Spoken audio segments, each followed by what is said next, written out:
The call came at 1:47 p.m. on a Tuesday.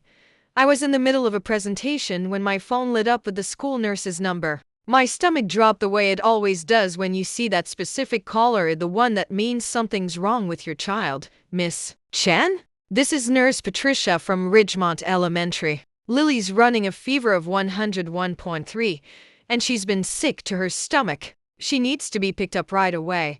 I glanced at the conference room full of executives, at my boss's expectant face, at the quarterly report spread across the table. We were 40 minutes from the end of a presentation I'd spent 3 weeks preparing. "I'll be there as soon as I can," I whispered, already gathering my things. 30 minutes, maybe 40. "We'll have her wait in the nurse's office," Patricia said gently, but 40 minutes wasn't going to work. Not with the highway construction. Not with my boss's face already showing that particular brand of disappointment I'd learned to recognize over the past year, the look that says again. I stepped into the hallway and did what I'd done a dozen times before. I called my mom. She lived 12 minutes from Lily's school. 12 minutes. She was retired, spent most days watching home improvement shows and complaining about the neighbors. She'd always said that she was there if I needed her. That family comes first. That being a grandmother was the greatest joy of her life. The phone rang 4 times before she picked up. "Sophia, I'm watching my program, Mom. I need your help. Lily's sick at school. Can you please pick her up? I'm stuck in a meeting downtown and I'm not your babysitter, Sophia." The words hit me like cold water. "What? You heard me. I'm not your on-call babysitter. I have a life too, you know. I'm tired of you expecting me to drop everything whenever you can't handle your own responsibilities." I stood in that sterile office hallway, fluorescent lights buzzing overhead, and felt something crack inside my chest. "Mom, she's sick. She's 8 years old and she's sitting in the nurse's office with a fever, then leave work. That's what mothers do. I raised you, didn't I? I managed. You managed too. I'm asking for 30 minutes of your time and I'm saying no. Figure it out, Sophia. You wanted to be a working mother. You deal with the consequences." I'm missing the finale.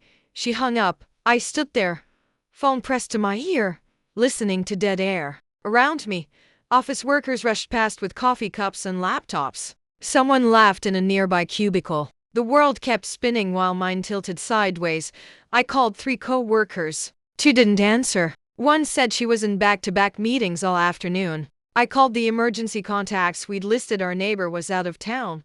My ex-husband was 6 states away with his new family. Finally, I did the only thing I could do. I walked back into that conference room, interrupted my own presentation, and told my boss I had to leave. The look on his face told me everything I needed to know about my career trajectory. By the time I reached the school, it was 3:20 p.m. An hour and a half after that phone call, Lily was curled up on the vinyl bench in the nurse's office, her princess backpack clutched to her chest. Her face was pale except for 2 fever-bright spots on her cheeks. When she saw me, her chin trembled. "Mommy, I didn't feel good." "I know, baby. I know. I'm here now." Nurse Patricia gave me a look I couldn't quite read, part sympathy, part concern. "She's been very brave," she said quietly. But she kept asking why Grandma Diane didn't come, because I'd told Lily, in my panic, that Grandma would probably get there first. Because I'd actually believed, right up until that moment, that my mother would choose her granddaughter over a television show. I carried Lily to the car. She was too big to really carry anymore. But I did it anyway and strapped her into her booster seat. She fell asleep before we left the parking lot, her head lolling against the window. I drove home on autopilot, tears blurring the traffic lights into watercolor smears. Not crying, just leaking. The way you do when something inside you has been holding on so tight for so long that it finally just gives up. At home, I tucked Lily into bed with her favorite stuffed elephant and a bowl nearby just in case. I gave her children's Tylenol and checked her temperature again. 101.1. Not dangerous, but uncomfortable. She'd be okay. I sat on the edge of her bed and watched her sleep. This small, perfect person who'd never asked to be born into this mess of a family. Who deserved a grandmother that showed up. Who deserved a mother who could afford to leave work without risking everything. My phone buzzed. A text from my boss. We need to talk tomorrow morning. 8 a.m. I didn't respond. I just sat there as the afternoon light slanted through Lily's butterfly curtains, making patterns on the wall. And I realized something, a truth so clear and sharp it cut. I was done. Not in the dramatic, explosive way. Not with screaming or ultimatums. Just done. The way you're done with a book you've been trying to finish for years. The way you're done with a pair of shoes that keep giving you blisters. Done. I didn't call my mother that night, or the next day, or the day after that, for 2 weeks. My phone stayed silent on her end too. No check-in about Lily, no apology, nothing. Then on a Wednesday evening she called. Sophia, I was thinking we could do brunch this Sunday. You and Lily, that new place downtown. I was folding laundry. I held a pair of Lily's small socks in my hand and felt nothing. That was the strangest part, the absolute absence of feeling. No. I said, no? What do you mean, no? I haven't seen my granddaughter in weeks. You made a choice, I said calmly. You chose your TV show over Lily. That's fine. That's your right. But there are consequences to choices, Mom. Oh, don't be so dramatic. So I couldn't pick her up one time. She was sick and alone for an hour and a half because you couldn't miss the finale of a show you can stream literally any time. An hour and a half, Mom. She's 8. I am not going to be guilted. I'm not trying to guilt you. I'm telling you that I'm done. I'm done asking you for help. I'm done pretending we have the kind of relationship where you actually show up. I'm done. Silence on the other end. Then?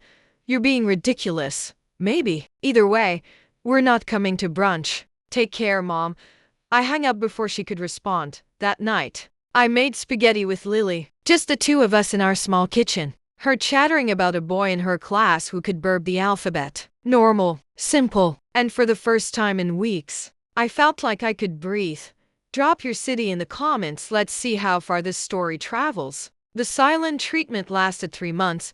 My mother called twice more, once to tell me I was punishing her unfairly, once to inform me she'd be spending Thanksgiving with her sister in Phoenix. I said okay to both and kept the conversations under 5 minutes.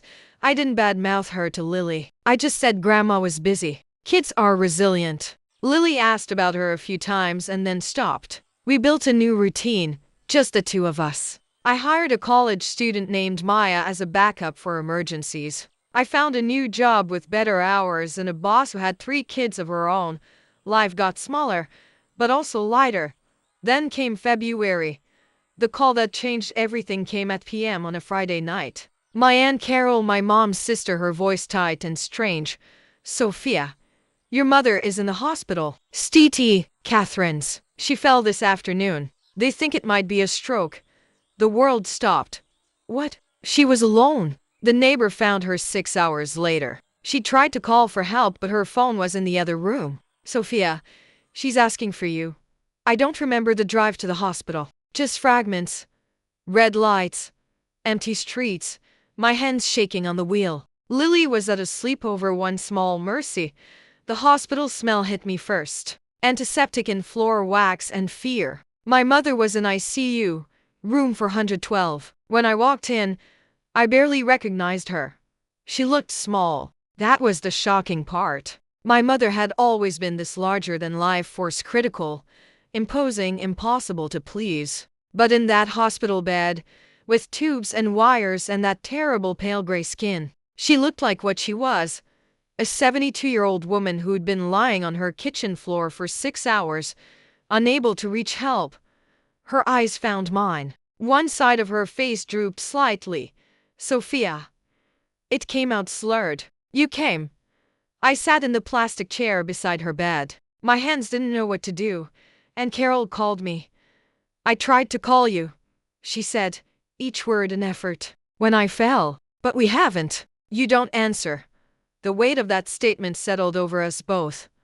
I know, I said. A nurse came in, checked monitors, made notes on a chart. The sounds of the hospital filled the silence between us, beeping machines, distant conversations, someone crying in another room. When the nurse left, my mother spoke again. I was scared, she whispered, lying there. Couldn't move my left side. Kept thinking about all the things I didn't say. I waited.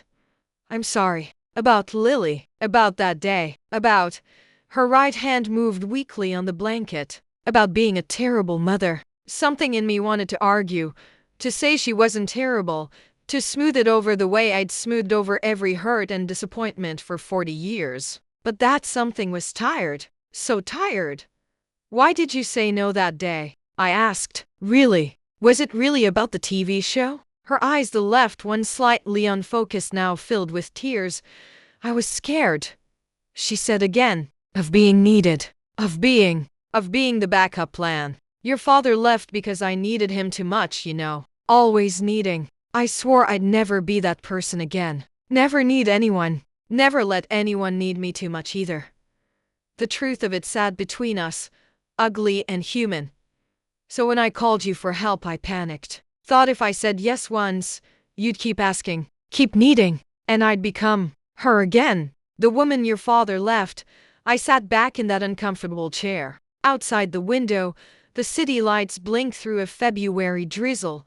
Dad left because he was selfish, I said quietly. Not because you needed him. Needing people is what people do, Mom. It's not a weakness. It's just being human.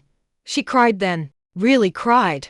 The ugly kind of crying that comes from decades of holding everything in. A nurse peeked in, concerned, but I waved her away. I didn't hold my mother's hand. I wasn't ready for that. But I stayed. The doctors say it was a minor stroke. She said when she could speak again, I'll need rehabilitation. Might get most of the function back. But Sophia, I was alone for 6 hours. If it had been worse, you'd be dead. I finished. Yes. We sat with that truth. You can't live alone anymore, I said. It wasn't a question. I know, Aunt Carol thinks you should move in with her. In Phoenix. I don't want to live in Phoenix. What do you want? She looked at me with her lopsided face and said, I want my daughter to forgive me. I want to know my granddaughter. I want to be the kind of grandmother who shows up. They kept my mother in the hospital for a week, then moved her to a rehabilitation facility in Newton. I visited 3 times, once alone, twice with Lily. The first visit with Lily was hard. She held my hand tight in the parking lot. Is Grandma going to look scary? She might look a little different, I said honestly. She had something called a stroke. It hurt part of her brain. But she's still Grandma. The Grandma who didn't pick me up when I was sick. Kids don't forget. They file things away in their honest little hearts. Yeah, I said. That Grandma. But she wants to do better. Why didn't she pick me up, Mommy? We sat on a bench outside the facility. February wind cut through our coats. Because she was scared, I said. Grown-ups get scared too sometimes. And sometimes when we're scared, we make bad choices. She made a bad choice that day. Did she say sorry? Yes. To me? Not yet. But I think she wants to. Lily thought about this. Her 8-year-old brain working through complex adult failures. Okay, she said finally. But she has to say sorry to me. Not just to you. Deal. Inside, my mother was in the common room, working with a physical therapist on grip strength. When she saw Lily, her face still slightly drooping on one side, crumpled with emotion. Lily Bug, she said. The nickname she'd used when Lily was small. Lily stood behind my legs. Shy suddenly, the physical therapist excused herself, giving us privacy. I guided Lily forward.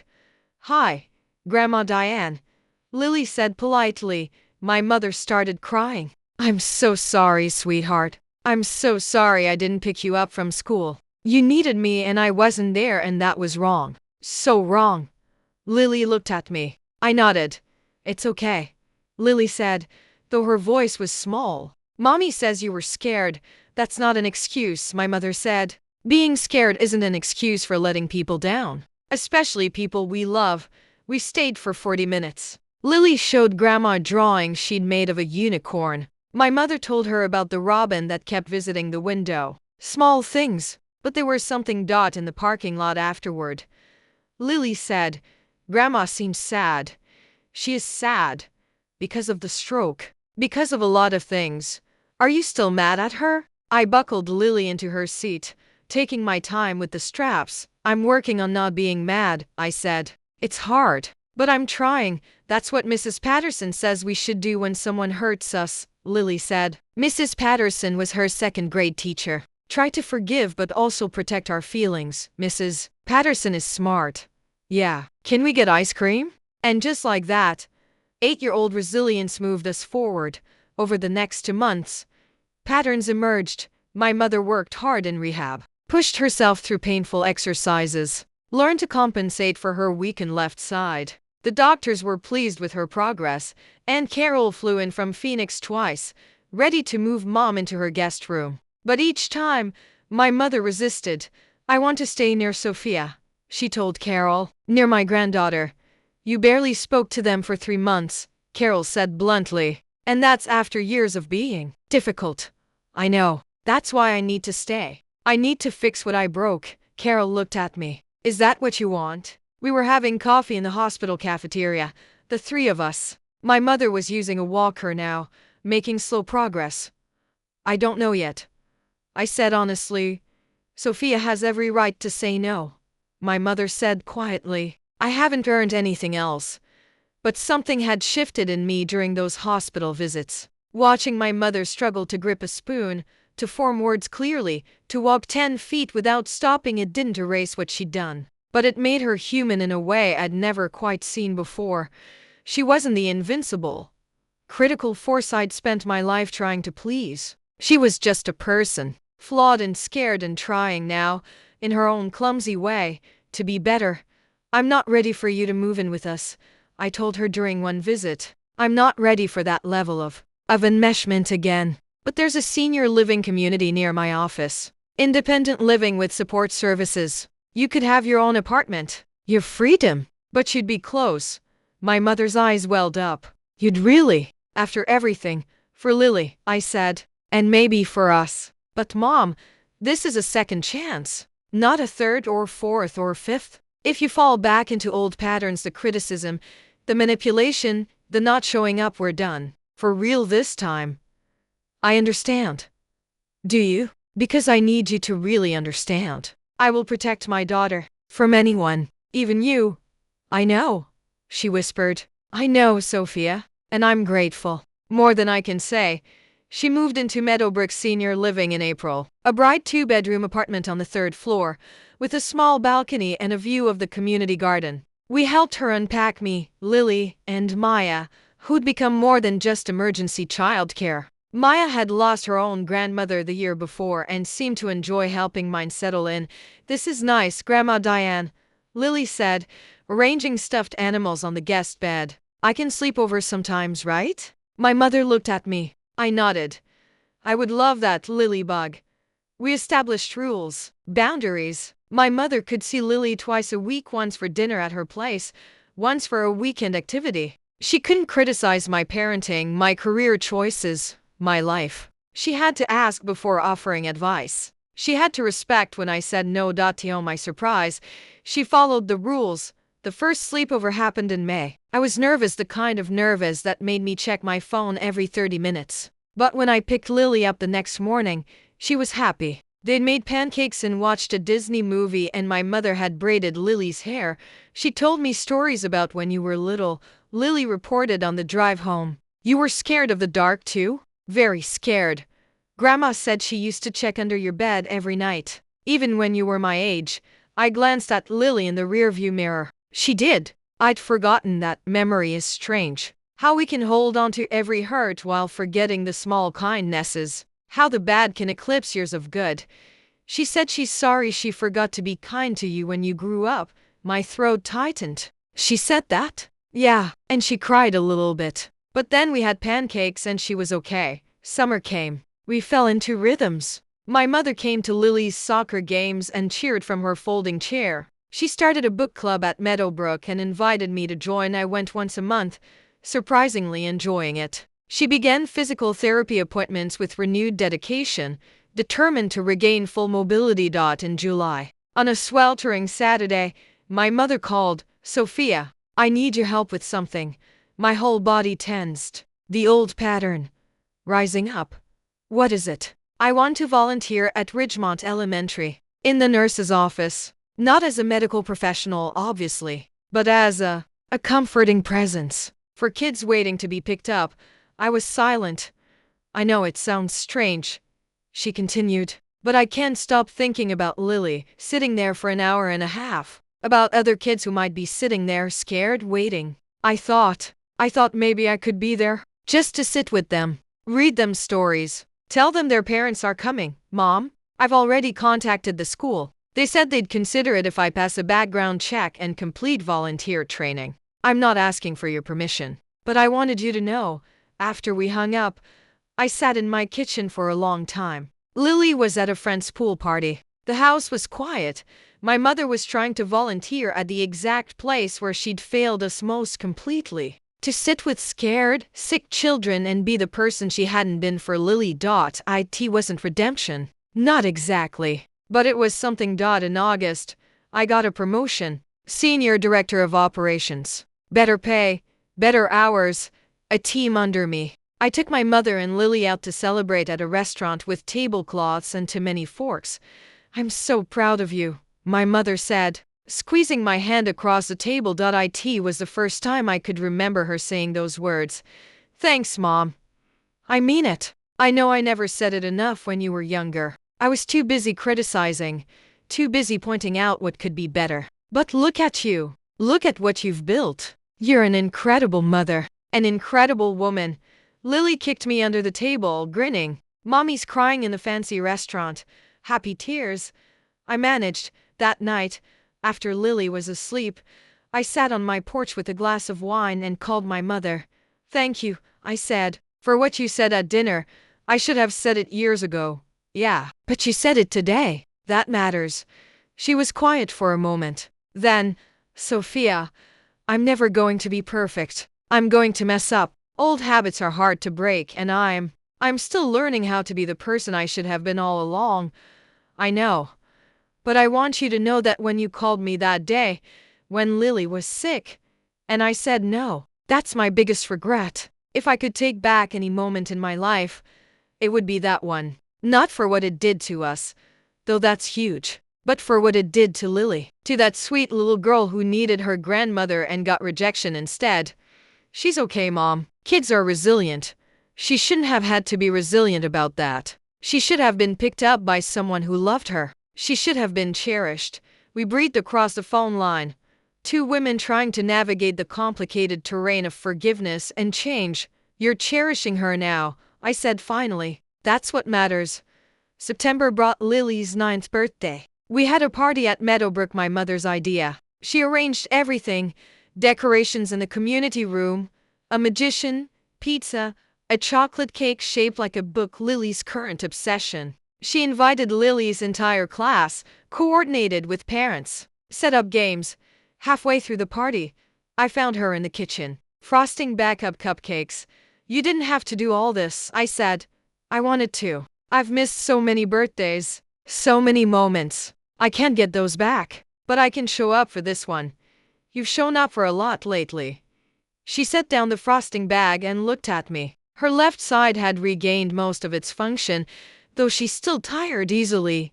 Do you ever think you'll really forgive me? She asked. For that day? For all the days before that? I leaned against the counter, watching through the doorway as Lily laughed with her friends. As Maya helped a small boy find the bathroom. As my mother's Meadowbrook friends helped serve pizza. I think forgiveness isn't one thing, I said slowly. It's not a moment where you suddenly forget everything and it's all okay. It's a choice you make over and over. Some days it's easier than others. And today I'm grateful. For this party. For how hard you're trying. For the fact that Lily knows her grandmother loves her. That's enough, my mother said, tears slipping down her cheeks. That's more than enough. In October, the school called my mother. They wanted to officially welcome her as a volunteer in the nurse's office. 2 afternoons a week. She started the following Monday. The first day, I picked up Lily after school and stopped by the office to see how it had gone. My mother was sitting with a kindergartner who had a scraped knee, reading Where the Wild Things Are in a gentle voice while Nurse Patricia bandaged the wound, and Max said, "Let the wild rumpus start." My mother read, making the little boy giggle despite his tears. She looked up and saw us. Her face lit up. "Sophia, Lily, look, This is Marcus. His mom is on her way. Does it hurt? Lily asked Marcus seriously. A little. Marcus sniffled. I broke my arm last year, Lily said. It hurt a lot, but it got better. Yours will too. We stayed for a few minutes, then left my mother to her volunteer work. In the car, Lily said, Grandma looked happy. She did, didn't she? I'm glad she's not scary anymore. I glanced at Lily. Was she scary before? Kind of. She always seemed mad. But now she smiles more, out of the mouths of babes. Thanksgiving came. And this year my mother didn't go to Phoenix. We hosted dinner at my place, small, just the three of us and Maya, who'd become part of our patchwork family. My mother brought sweet potato casserole and a pecan pie. We said grace, even though none of us were particularly religious, because it felt right to name the things we were grateful for. I'm thankful for second chances, my mother said when it was her turn. I'm thankful for my family. I said, I'm thankful for mashed potatoes. Lily said, making us all laugh. After dinner, while Lily and Maya played board games, my mother and I did dishes together. I talked to Carol yesterday. She said, scrubbing a casserole dish. Told her I'm not moving to Phoenix. This is home now. How'd she take it? Said it's about time I stopped running from the people who love me. I dried a plate carefully. She's not wrong. No, she's not. My mother handed me another dish. Sophia, can I tell you something? Sure. That day when I had the stroke, when I was lying on that floor, the thing I kept thinking about wasn't the pain or the fear of dying. It was Lily's face, in the nurse's office, waiting for someone to care enough to show up. And the fact that I'd been the one who didn't. She turned off the water and faced me, hands still sudsy. I thought I was going to die alone on that floor as punishment for all the times I chose myself over the people who needed me. And I thought that would be the most fitting end. Alone. Because I'd made everyone else feel alone. Mom, let me finish. I'm not telling you this for sympathy. I'm telling you because I want you to know that I understand now. What I did to you. What I did to Lily. The cruelty of not showing up. And I'm telling you that every single day, when I sit with those kids in the nurse's office, I'm trying to make up for it. Not to you necessarily, but to the universe, to karma, to whatever force decides whether we get to be forgiven. I set down the dish towel and hugged my mother. Really hugged her. For the first time in years. She smelled like lavender and dish soap and something else, something that might have been hope. You're forgiven, I whispered into her shoulder. You're forgiven, Mom. She held on tight, crying quietly. From the living room, we could hear Lily shrieking with laughter as she beat Maya at a no for the third time. Thank you, my mother said. Thank you, Sophia, for giving me another chance, for letting me be a grandmother, for showing me what unconditional love actually looks like. It goes both ways, I said, pulling back. I'm learning too, from you, from this. About grace and forgiveness and how people can change if they really want to. December brought the holidays. My mother volunteered to help with the school's winter concert, selling tickets, organizing refreshments, setting up chairs. She knew every kid in Lily's class by name now. Knew their siblings, their parents, their quirks. On the night of the concert, I sat between my mother and Maya, watching Lily sing Jingle Bells slightly off-key with her entire heart. My mother reached over and squeezed my hand. Thank you for this, she whispered. For what? For everything. For this life. For letting me be part of it. After the concert, we went for hot chocolate at a diner. Lily was wired on sugar and excitement, chattering about every detail of the performance. My mother listened like every word was gold. Grandma, you're coming to Christmas, right? Lily asked through a mouthful of whipped cream. If your mom says it's okay. Of course it's okay. I said. Can I sleep over on Christmas Eve? Please? I looked at my mother. She looked back at me, hopeful but not presuming. If Grandma's up for it, I said slowly. But you have to actually sleep. Not stay up all night talking. We'll sleep, Lily promised. Then, to my mother, can we make cookies? All the cookies you want, Lily bugged. Watching them plan together, I felt something settle in my chest. Not forgetting I'd never forget that day, that phone call, that awful "I'm not your babysitter" but understanding, maybe. An acceptance that people are complicated. That hurt people, but healing people can heal people too. My mother would never be perfect. Neither would I. But we were trying, building something new from the broken pieces of what we'd been. And maybe that was enough. Maybe that was everything. On Christmas Eve, I drove Lily to Meadowbrook with her overnight bag. The lobby was decorated with twinkling lights and a huge tree. Residents were singing carols in the common room. Have fun, I told Lily, kissing her forehead. Be good for Grandma. I will. Love you, Mommy. Love you too, baby. My mother walked us out to the car. Just the two of us for a moment while Lily ran back inside to say hi to Mrs. Chen from the 4th floor.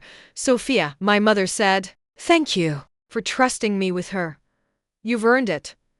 I'm going to keep earning it. Every day. I promise. I know you will. She hugged me goodbye, and I drove home through the quiet streets of our neighborhood. Snow was starting to fall light, tentative flakes that wouldn't stick but made everything look magical anyway. At home, I poured a glass of wine and sat by my small Christmas tree. The house was too quiet without Lily's chatter, but it wasn't lonely. It was peaceful. My phone buzzed. A photo from my mother, Lily in pajamas, grinning, holding up a misshapen cookie. Our first creation. The text read, many more to come. I smiled and typed back. Looks perfect. And it did. Not in the Instagram-worthy, Pinterest-perfect way, but in the real way. The messy, imperfect, trying our best way. The way family actually looks when you strip away the expectations and just let it be what it is. The story doesn't end there, of course. Life doesn't wrap up neatly with bows and resolution. My mother and I still have hard days. Sometimes she slips into old patterns, criticism dressed up as concern, boundaries pushed in the name of love. And sometimes I slip too, keeping her at arm's length when she's genuinely trying to connect. But we're learning. Both of us. She shows up now. For sick days and school plays and soccer games and all the small moments that make up a childhood. She's there. And I'm learning to let her be there. To accept help. To believe that second chances can actually work if both people are willing to do the work. Lily will be 10 this fall. Double digits. She's already asking about getting her ears pierced and rolling her eyes at my jokes. Time moves too fast, but she has a grandmother who loves her. Who shows up? Who will pick her up from school no matter what TV show is playing. That's what changed that awful day in February. Not everything, but the things that mattered most. My mother learned that love means showing up, and I learned that forgiveness means giving people space to become who they should have been all along. We're not perfect, but we're here, and sometimes that's the whole story.